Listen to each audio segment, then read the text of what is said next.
Didier Deschamps had to say last week on Rabiot's absence from the national team. He said Adrien Rabiot has a somewhat embarrassing situation. His contract was expiring and he was solicited by several teams. But now he was without a team and doesn't train in a group. I hope he can quickly choose a club that can then bring him back to us. Oh, Frank, what a strange situation this is, and it's not turning out well for Adrien Rabiot right now. No, and mostly because maybe what he wants and his mother throughout him, because she represents her son. She wants too much. There was maybe too much. It's why maybe the several teams they were keen to get Adrien got away, because it's too much at 30 years old, and that's what it is. And it's sad for Adrien.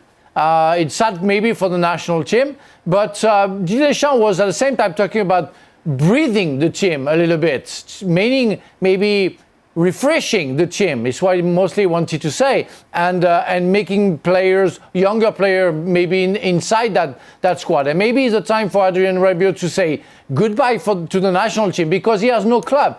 It's not the first time that we've seen Adrien in a very strange situation because of mostly his mother choices, and that's pretty sad.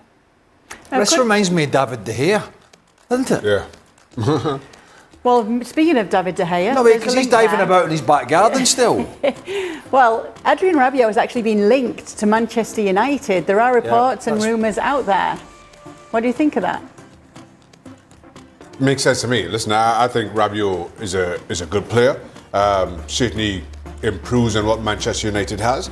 But then it comes down to the money. Now, surely if you have by all accounts, a lot of interest in the summer, but the 10 million euros or whatever it is, his mother and agent were asking for, you don't get any bites as a result. Surely you've got to drop your asking price at this point. So it just comes down to the pure numbers from a Manchester United perspective. But no question, Rabiot adds a level of quality to Manchester United that I don't think they have in abundance. What do you think, Frank? Yeah, it's going to be a plus. I know the politic of Manchester United is also to get young players, but they may be ready to have the exception to the rule. And for sure, with the experience that he has with Paris Saint-Germain and then Juventus, Adrien Rabiot will be a plus to the Red Devils. Why Manchester United let Angel Gomes go as the Lille star makes his full England debut. Manchester United fans have been questioning why Angel Gomes, a once promising academy graduate, was allowed to leave for free in 2020, especially now that he's made his senior England debut during the September international break. Gomes, who now plays for Lille in France, earned his first senior call-up to the England squad for their Nations League match against Finland, fulfilling a dream every young footballer aspires to achieve. At 24, Gomes started for England under interim manager Lee Carsley, marking a pivotal moment in his career. Before this international break, Gomes was one of 4 uncapped players named in the squad. His inclusion has reignited conversations around his journey, especially why Manchester United let such a talent leave for free. Let's take a look at how his path to Wembley unfolded and why United made the decision to let him go. The academy journey. Born in Salford, Gomes joined United's academy at just 6 years old, making his U18 debut at 14. He quickly became one of the club's brightest prospects, becoming the 3rd youngest United academy player to score a hat-trick at 15 years and 362 days. His potential was recognized in 2017 when he was named Jimmy Murphy Young Player of the Year. Gomes' senior debut came at the end of the 2016-17 season in a 2-0 victory against Crystal Palace. Coming on as a substitute for Wayne Rooney, he became the youngest player to represent the Red Devils since Duncan Edwards and the first footballer born in the 2000s to play in the Premier League. United responded to his rapid rise by offering him his first professional contract, but things took a different turn in his final seasons at the club. Underused at United despite his early promise, Gomes struggled for game time under Ole Gunnar Solskjaer. In the 2018-19 season, he made just 2 appearances for the first team, followed by another 6 in the following campaign.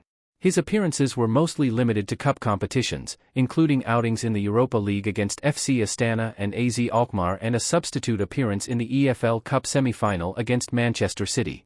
The tough decision to leave. After leaving United, Gomes' career trajectory soared.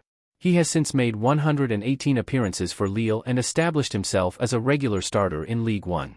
A loan spell at Boavista in Portugal helped him adapt to senior football, where he contributed 12 goals in 32 matches. Reflecting on his decision to leave Manchester, Gomes said, "When I left United, it was more about becoming a better player and person. I knew the journey I was embarking on would eventually lead me to where I am now." He admitted it was difficult to leave a club where he had spent 18 years but recognized that stepping into the unknown was necessary for his development.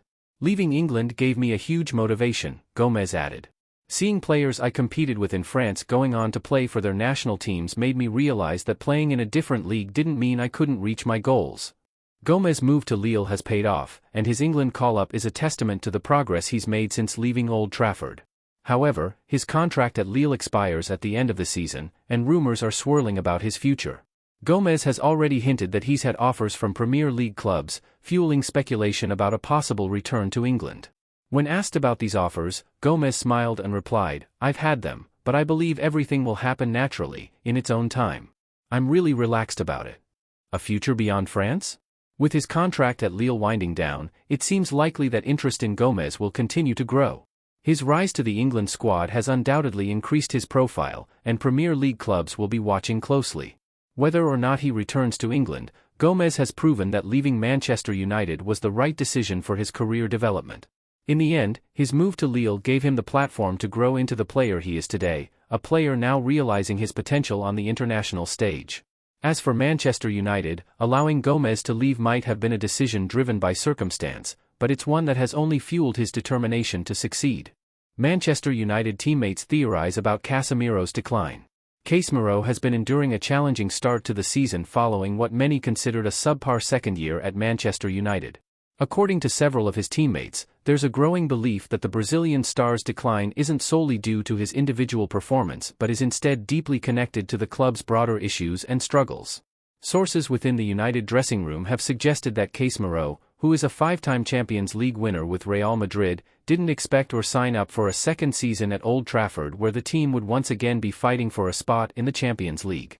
This goal proved to be out of reach for United last season, and the club's failure to consistently compete at the highest level has taken its toll on one of its most decorated players.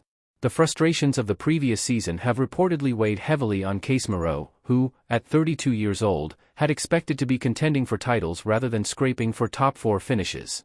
The midfielder's recent performances have reflected this frustration.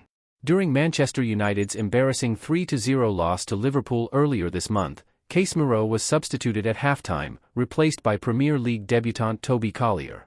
It was a move that raised eyebrows, but it seemed to signal that United manager Erik ten Hag is preparing for a transition in the midfield, with new signing Manuel Ugarte expected to eventually take over the pivotal role that Casemiro currently occupies. Despite being a key figure when he first joined United, helping to stabilize the midfield and scoring 7 goals in his debut season, Casemiro has struggled to maintain that same level of influence. His form has noticeably dipped, and fitness issues have plagued him throughout the past year. He was even utilized as a makeshift central defender during the latter stages of last season, a sign of both his own struggles and United's lack of stability across the pitch. The situation with Casemiro's future at the club remains uncertain. While he is contracted with Manchester United until 2026, there were reports over the summer suggesting that the club was open to offloading him if the right offer came in. Initial interest did come from the Saudi Pro League, but it never materialized into a formal bid. For now, Casemiro remains part of United's plans, but there's an acknowledgement that his role may be diminishing. Ten Hag notably left him out of the starting lineup for the FA Cup final, opting instead for Sofiane Amrabat and Kobbie Mainoo in midfield. Additionally, Casemiro hasn't been called up to represent Brazil since October of last year, signaling a potential downturn in his international career as well. Casemiro's decline stands in sharp contrast to his first season at United, during which he played a crucial role in both defense and attack. His presence provided the team with much-needed security in the midfield, and his 7 goals were critical in several important matches. However, last season saw a different story unfold. Casemiro's once commanding presence began to wane, and his fitness and form became areas of concern. His declining performances have raised questions about whether he can maintain the high standards he set early in his United career. The arrival of Ugarte adds another layer of uncertainty to Casemiro's future. Ugarte is expected to feature for Uruguay in their upcoming World Cup qualifier against Venezuela, and as a result, he won't be available to train with Manchester United until later in the week. Still, many expect Ugarte to eventually take over Casemiro's role in the midfield as United looks toward the future. Despite these challenges, Casemiro may yet retain his place in the team for the time being. With Ugarte unavailable and Casemiro not involved in international duty, he could start in United's next match, despite his disappointing first-half performance against Liverpool. Ten Hag remains optimistic about what the experienced midfielder can still offer the team, saying, "I'm sure he's a big character, and he's won everything you can imagine in his career. There's no doubt he'll continue to contribute to the team. Casemiro is a winner, and he'll always be there." One potential factor that could give Casemiro an opportunity to prove himself once again is the emergence of young players like Toby Collier. At just 20 years old, Collier made his senior debut for United in the Community Shield against Manchester City in early August, signaling a potential shift toward the club's younger talent. However, with Casemiro's vast experience and winning mentality, there's still hope that he can bounce back and reclaim his dominant form as United looks to compete on multiple fronts this season. For now, the speculation surrounding Casemiro's future at Manchester United continues, but with his winning pedigree and the support of his manager, it remains to be seen whether he can once again rise to the challenge and prove his doubters wrong.